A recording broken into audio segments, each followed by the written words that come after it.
có đi luôn không? Không mang phần kia cái tay thế. Ôi trời coi.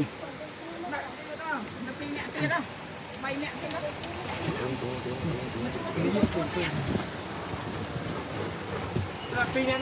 Anh đi luôn đi. Lên. Đây còn ghế dưới này.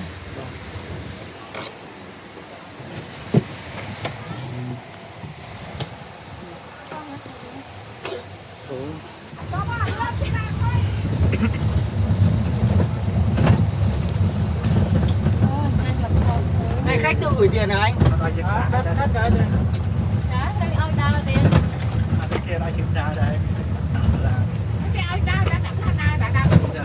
Mấy đợt lắm.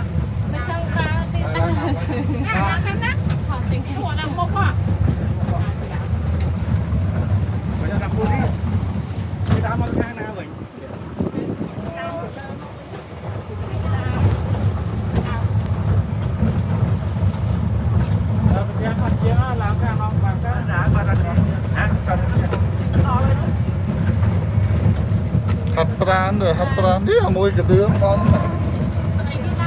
Lo nữa. Chùa nên lo lục tinh khỏi trai tập lấy quyến.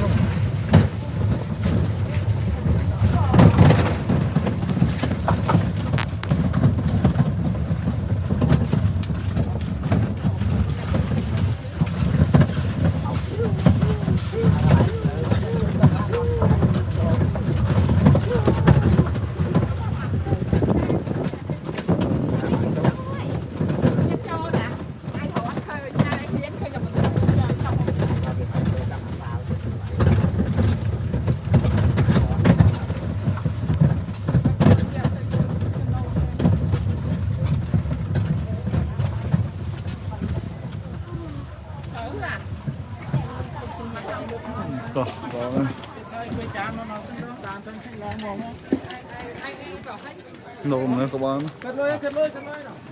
Sáng lôi đi.